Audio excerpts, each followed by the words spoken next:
Good morning, all of you. My name is Ritesh Raut, lecturer in Civil Engineering Department, NIT Polytechnic, Nagpur. Our subject name is Rural Development and subject code is 22505. We will see unit number 4, Rural Industry and Finance, in which topic is 4.2.2, that is horticulture, sericulture and fishery. Vision and mission of a program. Vision is to impart the excellent civil engineering skills to develop employable civil diploma engineers. Mission is imparting the modern technical skills as per the requirement of the industry to improve employability, to develop social and environmental responsible civil engineers, effective implementation of teaching learning process to benefit students. Now, learning outcome. In learning outcome, there is a course outcome and unit outcome. Course outcome is suggest the relevant cottage and agro-based industries for the rural areas. Unit outcome is classify the agro-based industry based on the given criteria. Now, program outcomes. In program outcomes, there is some POR mapped with the unit and topic as well. That is 1. Basic discipline and knowledge. 3. Design development of solutions. 5. Engineering practices for society, sustainability and environment. 6. Project management and 7. Lifelong learning. Horticulture क्या होता है? ये होती है agriculture की branch, जिसमें food और जो भी फ्लावर्स वगैरह होते हैं उनको ग्रोन किया जाता है, उनको खेती की जाती है. ठीक है. The cultivation process and sales of fruits, nuts, vegetables, flowers, plants as well as many additional services. और इसके साथ ही साथ में इनका क्या होता है, कल्टीवेशन प्रोसेस होता है. काय में फ्रूट्स का होता है, फलों का, नट्स, उसके बाद में सब्जी, वेजिटेबल्स हो गया, फ्लावर्स हो गया. तो ये सारी चीज़ें किस चीज़ में आती है? हॉर्टिकल्चर में आती है. Horticulture involves 4 areas of studies, और इसमें 4 तरीके की स्टडी इन्वॉल्व होती है. इसके 4 पार्ट ऐसा भी कर सकते हैं हम, जिसमें फ्लोरिकल्चर. फ्लोरिकल्चर नाम से ही समझ में आता है आपको कि ये फ्लावर के बारे में होगा या फ्लावर की खेती के बारे में होगा. फिर है लैंडस्केप हॉर्टिकल्चर. लैंडस्केप का मतलब ही होता है सौंदर्यकरण. जैसे हम गार्डन देखते हैं, वहाँ पे अच्छे अच्छे फूल लगे होते हैं, या किसी एयरपोर्ट पे या फिर रेलवे स्टेशन में गार्डनिंग होती है अपीरियंस के लिए. ठीक है, गुड अपीरियंस के लिए, अच्छा दिखने के लिए, तो उसे लैंडस्केप हॉर्टिकल्चर कहा जाएगा. फिर ऑलरिकल्चर सब्जियों के लिए, उपज के लिए हो जाएगा. फिर है पोमोलॉजी. देन हॉर्टिकल्चर देखेंगे हम. इसमें कुछ इमेजेस में आप देख सकते हो कि फल हो गया, फूल हो गए, ठीक है, ये सब की खेती की जा रही है. अभी आता है फ्लोरिकल्चर. जैसे कि हमने पहले डिस्कस किया, फ्लोरिकल्चर रिलेटेड होगा फलों की उपज से, फलों का खेती से. फ्लोरिकल्चर और flower farming is a discipline of horticulture. ये किसका पार्ट है? हॉर्टिकल्चर का ही पार्ट है, with the cultivation of flowering and ornamental plants for gardens and for floristry, comprising the floral industry. ठीक है, तो ये फ्लोरल इंडस्ट्री के थ्रू जितने भी फ्लावर्स होते हैं उसको सौंदर्यीकरण करने के लिए यूज़ हो सकते हैं, या फिर उसका अलग अलग वैरायटी को उपज करने के लिए यूज़ हो सकता है. तो इस तरीके से वो होता है. The development via plant breeding of a new varieties, नई नई वेराइटी डेवलप कर सकते हैं.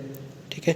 Is a major occupation of floriculturist, मतलब जो ये इसका बिजनेस करते हैं तो उसमें नए नए प्रजाति के फ्लावर्स की उपज करना, ये भी एक उनका ध्येय होता है, उद्देश्य होता है.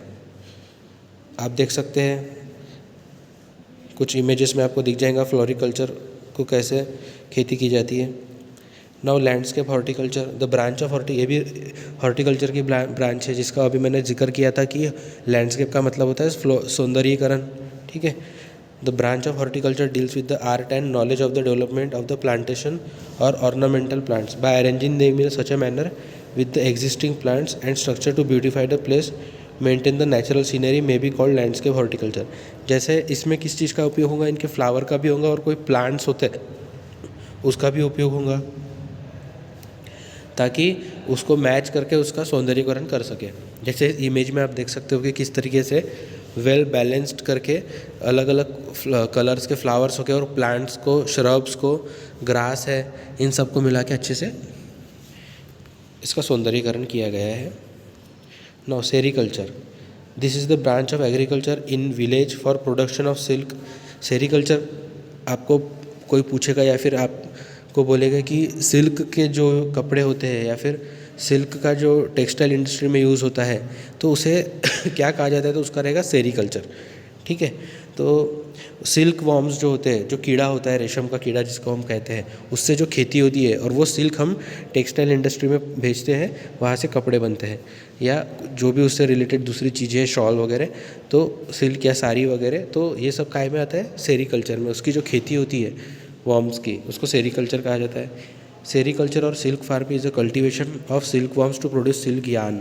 ठीक है, सिल्क वॉर्म से जो वो कीड़ा होता है उससे जो निकलता है सिल्क, उसको कहते हैं सिल्क यार्न। ठीक है, उससे ही आगे चल के चीज़ें मटेरियल बनता है।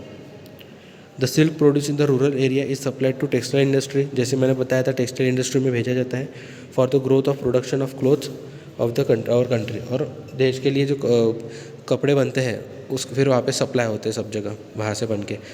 और इसका the industry is eco friendly, needs low investment and high returns. इसका जो इन्वेस्टमेंट होता है वो कम होता है और जो उसका फ़ायदा होता है वो काफ़ी बड़ा होता है।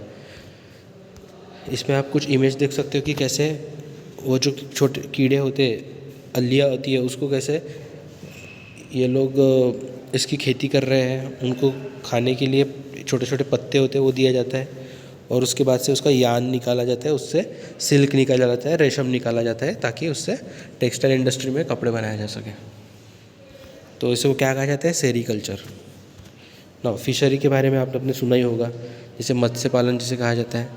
ठीक है, इसे खाने के लिए भी जो लोग पालते हैं मछलियाँ, उस पर भी कंसिडर होता है, या फिर घर में हमारे फ़िश पॉट होता है उसके लिए भी देख सकते हैं।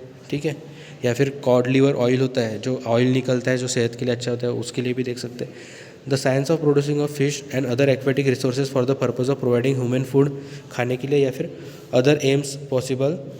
ठीक है, जैसे दूसरी भी चीज़ों के लिए हम यूज़ कर सकते हैं, जैसे ऑर्नामेंट, जैसे मोती निकलते हैं सी फूड से, सी।